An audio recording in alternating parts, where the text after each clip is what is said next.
Well, it's a good morning here from Nebraska, and it's afternoon here in Nebraska, and it's good morning for you, right? What time is it there, Greg?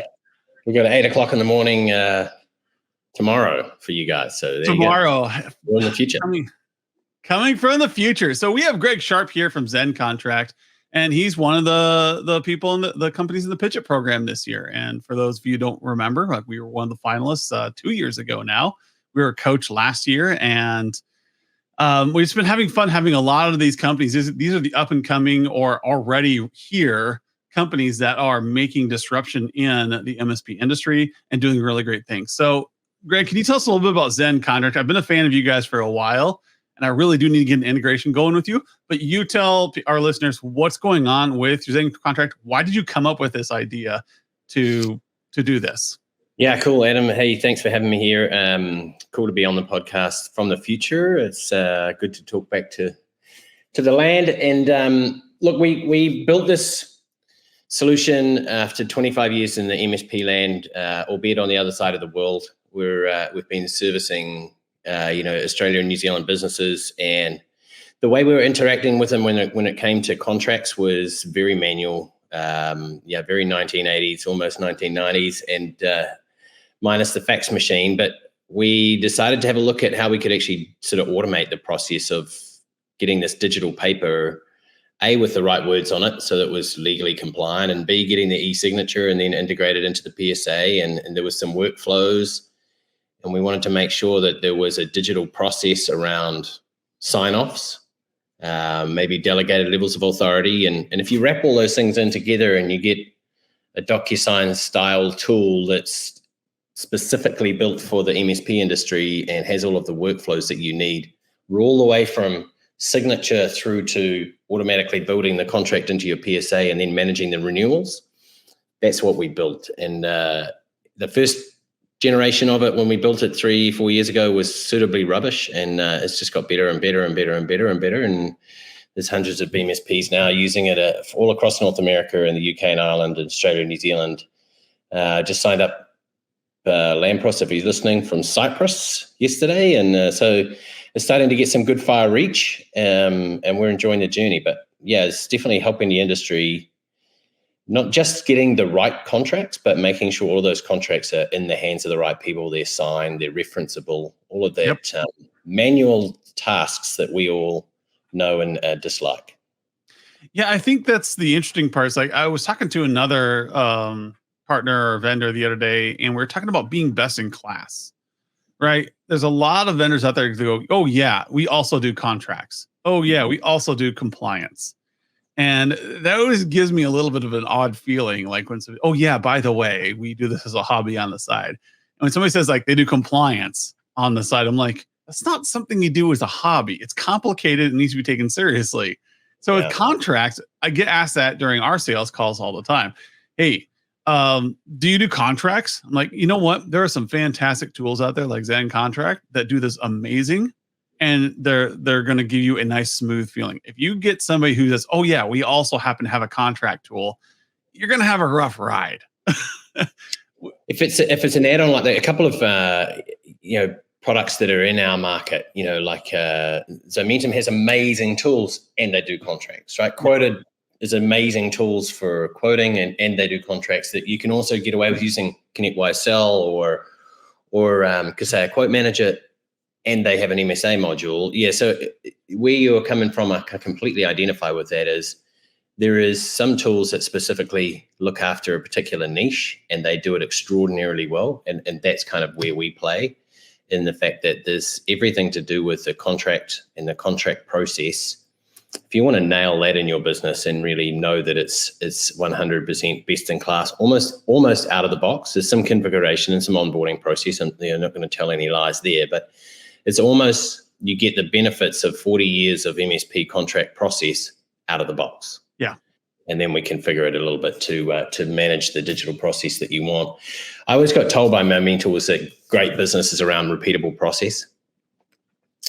And that's really what we wanted to, and what we are putting into the MSP industry with regard to contracts from day one. Yeah. But yes. Cool. It's about using best in class. And like we get asked all the time, okay, yeah, do you do contracts? Like, I would talk to Zen Contract over there. I'll kick people that direction because I want it done well. Like if I were to dump all, let's say I were to focus an entire quarters of development on just making a good contract tool, I still wouldn't be able to touch what Zen Contract can do. Like if I put all my effort into researching this, like why wouldn't I just say, hey, look, go work with Greg and their team over at Zen Contract. They've been building this for years. They got 30, 40 years of experience. Would you rather do that or a corporation who hired somebody say, hey, let's build something so we can check this box. When people come in and they want to work with us, we got this nice add-on tool. Or maybe they bought a tool. Maybe they're playing the Kaseya game. They bought a tool, they brought it in, and then we know what's going to happen. The innovation is going to die. There's nothing to be pushing behind it. And the support's just not going to be there. Versus a company that this is what they do. If they don't do it well, then you're going to move to somebody else. So that's always been my theory here recently, especially with the Pitch It program, is that we've got these tools that are best in class. And people are going to be like, well, what about tool sprawl? Like, well, there are some things that you need a powerful solution for. You need a powerful way to monitor your endpoints. You need a powerful way to do contracts. You need a powerful way to do compliance. These things are important. They cannot be a hobby. They have to be done well because these are things that hold your company together. I think it was Halo and Ninja, and I just had a webinar just a couple months ago. If you guys want to check it out, it's on our YouTube feed where we talk about using best in class versus using aggregate solutions.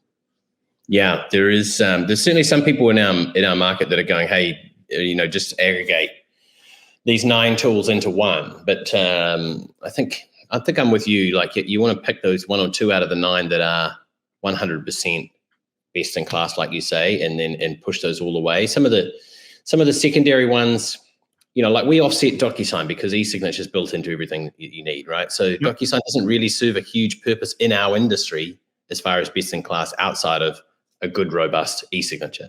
Yeah. Well, if that's built into another tool and it's perfectly adequate, but it has all of the workflows and all of your digital process and best in class contracts with a specifically tailored to our industry and to your geography, then that's worth aggregating it in. Yeah.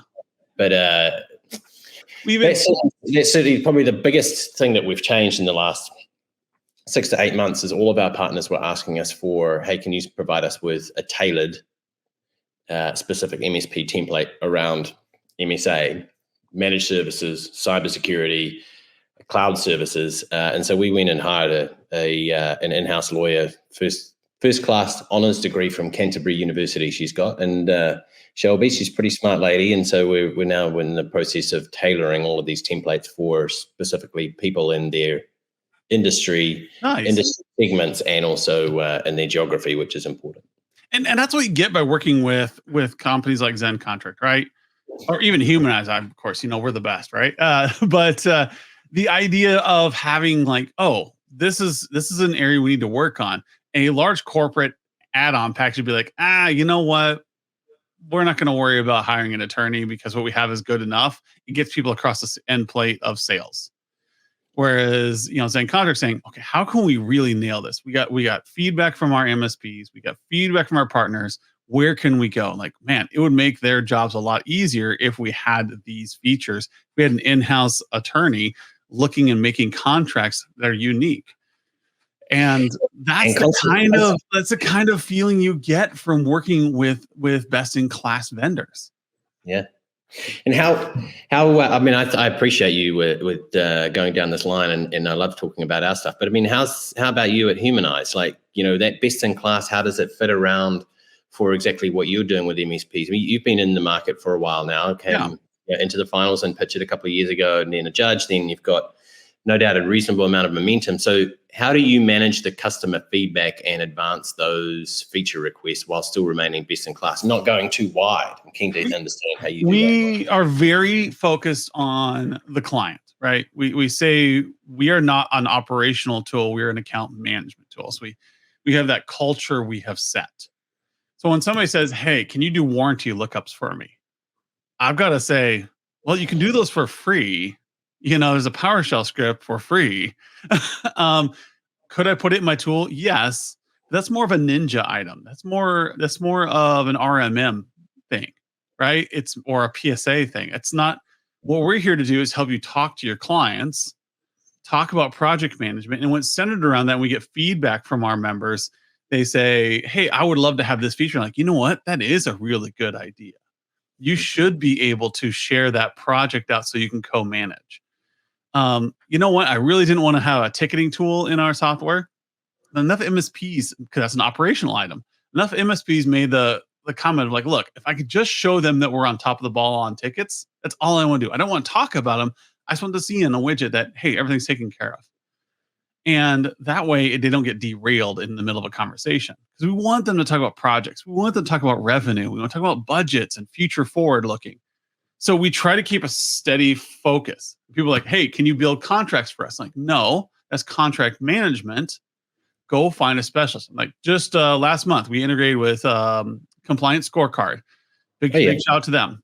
And could we had a NIST audit in our tool? Could we have leaned into that and had a bunch more NIST audits built out, or CIS, or we even got a Cyber Essentials 8 in ours? Could we have leaned in and made a whole bunch of them? Yes. But would they been done well? Would they been done better than Compliance Scorecard? Oh, heck no. That's what they live, eat, and breathe over there. So instead of building a whole bunch of new things, we went over and said, hey, let's create an integration so we can hand them off. When somebody has a compliance-based partner, we'll hand them off. You can view their stuff in our portal. So when you're talking to your clients about what's going on, you have this nice view of how compliance is going for them. Mm. And that's what we see the future of IT being is we want to be that single pane of glass your accounts manager can look at and the client can look at to see the flow of things on the back end. And then let your back end tools do the best they can. And if you don't like a tool, swap it out, put a new one in. Yeah. And so that's kind of the culture we're leaning into here. That way an MSP can choose the freedom of choice versus being locked in to a 3-year contract or being pot heavy and saying, well, my clients are used to this feel. I can't move away from this customer. I can't move away from that customer or that product.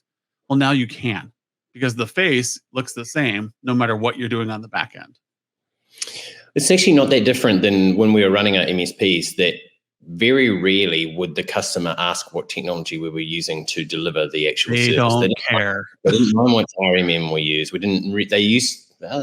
They used to not mind, which AV or advanced security. Everybody cared Friday.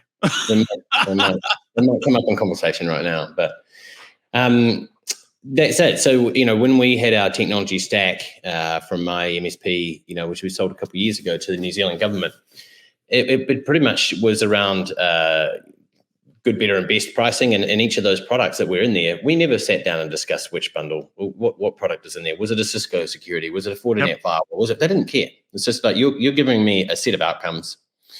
And the same thing should be in your front of house or your front facing technology stack that you're utilizing as far as tools, so that you can walk into your QBR meeting and go, here is an overview of how everything's operating the way it should be.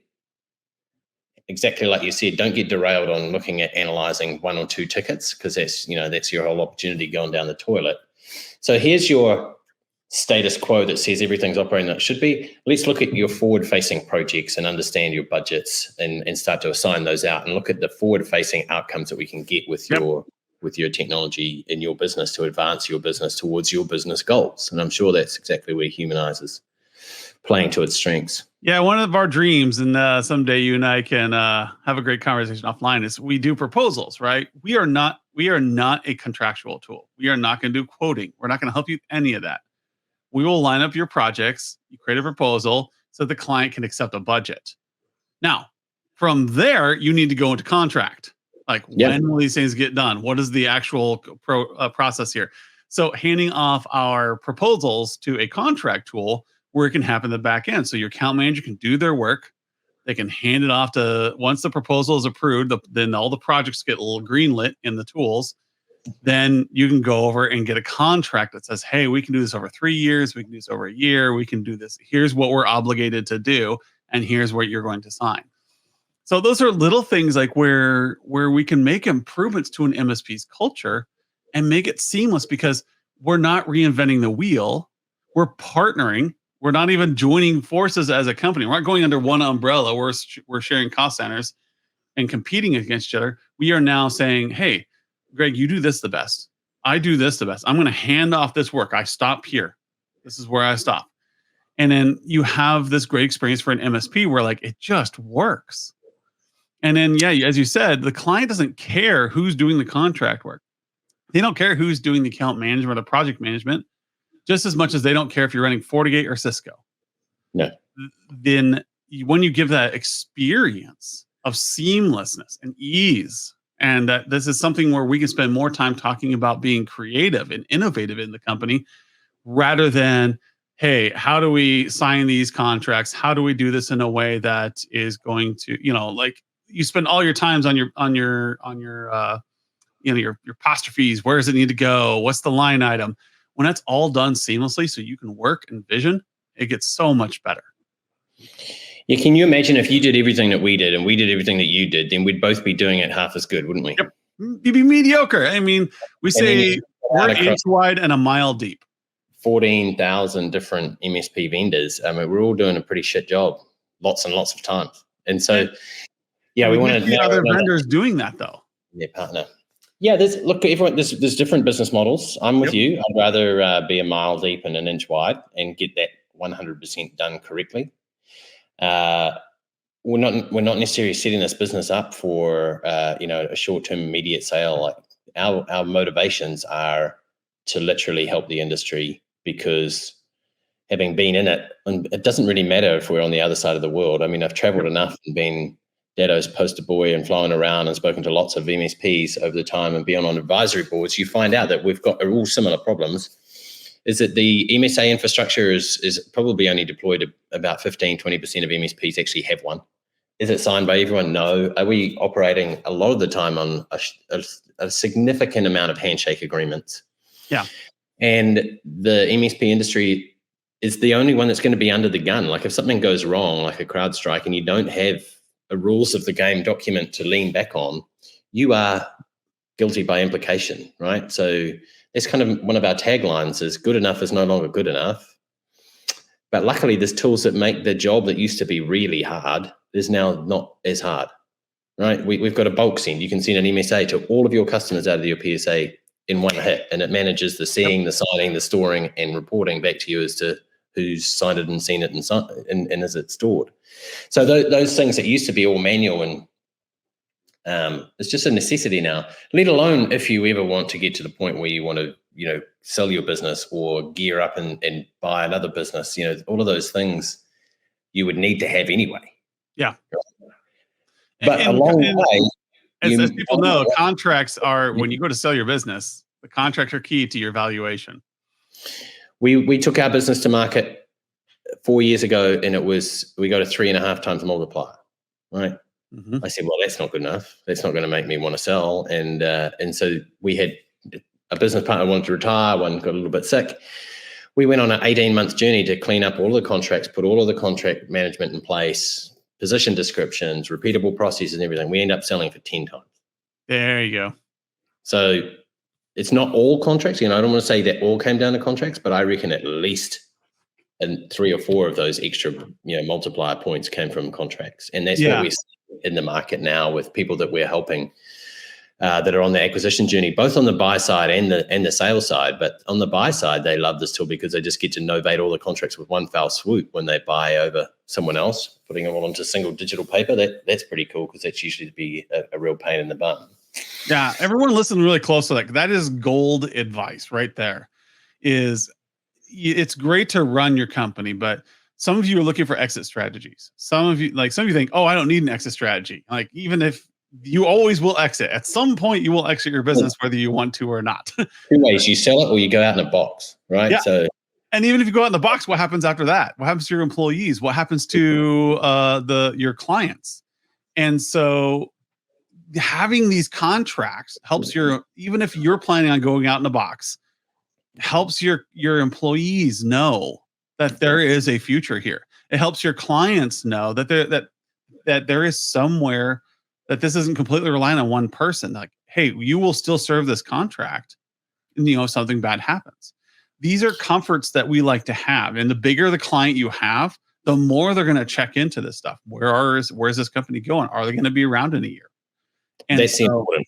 You hit the nail on the head there, is that as we grow, our clients grow. And as our clients grow, their compliance and audit requirements grow. And so if they're not asking you already, it is coming at some stage, they're going to make sure that you provide them with a contract, right? Yeah. Whether it's an MSA, a managed services agreement, it'll be something that has some terms and conditions and some rules of the game. It'll be an audit requirement for them if it's not for you already. And so the handshake agreement is fine if you're going to have 5,000 little clients. That's a business model that might work, but very rarely do we have that. But let alone whether you're going out on an exit strategy or you're looking to gear up or further down the line, is it's well tried and proven that clarity brings better relationships, better business relationships, right? The responsibilities of who knows who's supposed to do what on each side of the fence is paramount to a good ongoing business relationship, right? Because you're not making assumptions. You're not thinking that that your IT is backing up some server in Ohio when in actual fact it's not part of the contract service. No one's making assumptions, and that's where usually desegregation of what everyone thinks is supposed to be happening is where problems arise. So rules of the game, clarity, getting that down on paper. We've got a famous All Black, which is a rugby player that always used to say, when the shit hits the fan, go back to the plan. And if you don't have a plan, then you're just running around like a headless chicken. And so, if you guys are wondering where is Greg coming up with all this, right? So, if you look in the background for you guys watching the YouTube, you can see his QR code there. He actually is there. You go. He's actually released a book recently. We'll put it down in the comments or in the description down below. But From Basement to Boss, the Breakthrough MSP. Tell us a little bit about. Is a lot of the stuff you're talking about right now in that book? Yeah, it is. It is. Right down to sort of 50, I put in there, when I was writing this thing, it's like 50 things I wish I knew by I was 50, because I just turned 50. And so, after every chapter, there's 3 or 4 things in there. They're little things like, making sure that everyone in your company has a position description, so that when they turn up to work that day, they know exactly what they're supposed to do and how they're measured, right? So there's the 30 years of running an MSP. I've built 3 of them. I think I bought like 8 and wrapped them into certain businesses and then built them up and sold them and things. So, it's been a lifetime, or a career anyway, not a lifetime, but a career of figuring out what works and what doesn't. There's been plenty of mistakes, and some of those are detailed in the book. How to build a team, how to move from being founder-led and founder-led sales into a 1-person sales team, and then a 2-person, and then a 3, and then a 4. There's a whole chapter detailed on that, because we do a lot of coaching through Zen Contract now, and I see that is a real glass ceiling for many MSPs that are trying to get through from that sort of 1.5 to 2, 3 million, through to the 5, 6, 7, 8. What do I delegate? What do I send back from? How do I set up the process of getting proposals out without someone sticking me into a loss-making contract for the next 3 years? And that happened to us. Someone signed us up 30% discount. Co-manage is a really big problem there. Yeah, exactly. We had 3 years to unwind that contract, right? So I knew that I was doing work and losing money every month. It's painful. You don't want that. But yeah, all of this is not a long book, by the way, Adam. It's I think 75 pages. If I sat down, and I've got to do the audio book coming up. If I read it, I reckon it'll probably be 2 hours max. But it's a bit of a how-to guide. Kind of all of the things I wish I had when I was building the last couple of businesses crammed down into one book. It's not the first MSP handbook that you're going to see out there, but I've read many of the others. This one is actually quite a bit more detailed on what to do first. Do this, then do this, then do this, then do this, and this is the outcomes you're going to get. So I made it as practical as I possibly could. It's in plain language. There's swear words in there. That's good. It managed to get through Amazon, and so no one's been offended too much. We've talked about putting out a book that was a little bit more practical guide to a customer engagement. Like just like at the end of like every chapter, like here is a worksheet. Please go down and actually engage in this book. It sounds like that's what you've got with yours. It's a lot more pragmatic. We're like, how can I? Where can I? Yeah, there's an action item. measure these 10 metrics and score each way on these 10 metrics, and you're going to be running a great business, a best-in-class business, right? Start with one, then get another one, then get another one, and work your way up. Like, don't start with all 10 because you'll be, it'll be iterative mad. process is king. I have discovered running my company. Do one thing, do it really well. Move on to the next thing, do it really well. And I think that helped me in developing our business because we're completely bootstrapped, 100% founder owned and run, which has been an interesting journey. A lot more gray hairs, but the idea there is I have to move more deliberately. I have to think, what are we going to do? Versus if I started off with like $5 million in a bank account, I can just shotgun this whole thing. I can just like, hey, I'm going to do all 10 of these things all at once. And it's really easy for me to do that. But then I find out, crap, if I could go back, I would have done these 3 things and then got feedback from my customer base and then built the 4th, the 5th, the 6th. And that's where we are right now. So if you come in, you look at Humanize, you'll see that, oh, there's something that we're not doing well. And then you give us a feedback, hey, if you could just do this, we'll give you 2 options. Like one, we'll say, oh yeah, we're in. We're just going to build that. Or 2, we'll say, hey, if you want that feature, we are a self-funded organization. We will do this for cost and we'll build it exactly the way you want if we can spec this out, if we know it's going to benefit everyone. And then that way, everything you see that's built is built iteratively. One thing is building on another and it's becoming better and better and better and better. We don't reach a spot and plateau like a lot of companies do. We're improving every single quarter in meaningful ways. Yeah. And I think that is a great way to build any company, where every quarter you have built your company a little better. We totally identify with that. So we do 50% customer improvement requests, 50% new features or bugs. So there's always something that's coming out every quarter. And our team is a team of MSPs or partners have told us that, we've got one in Ireland that says, we really want some, in the pricing bundles, we want some rules so that if we choose this product or this bundle, then it adds in these ones and these ones and these quantities, so there's some logic going in there, and that would benefit everyone when it comes to quoting managed services, right? So they have to be on the contract. Totally identify with that. We did raise some money, and we, much the same as we were talking earlier, Adam, about being best in class, we tried to do 3 or 4 things at once by throwing money at it. But I tell you what, that doesn't work if you haven't scoped them out properly and you don't actually know the things that you want to do. So that's where I think doing it well, and it's, even if it's 80% finished, but you can see the end of the finish line, then start the next one and then go that way. But yeah, the iterative feedback is the biggest thing that 100% helped our business. And it actually is, not to pull it back to the book, but there's actually a chapter in the book about getting feedback from your customers.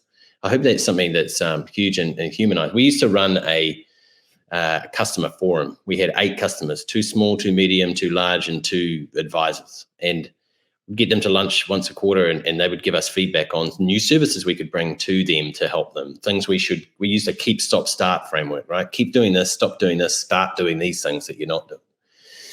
And so that allowed us to stay close and relevant to our customer base. We're trying to do the same thing at Zen Contract as well, because we're speaking with the MSPs all the time. Also, try not to get dragged down too many alleyways on. It's really easy to get a squirrel moment where you start picking at a thread and you're like, crap.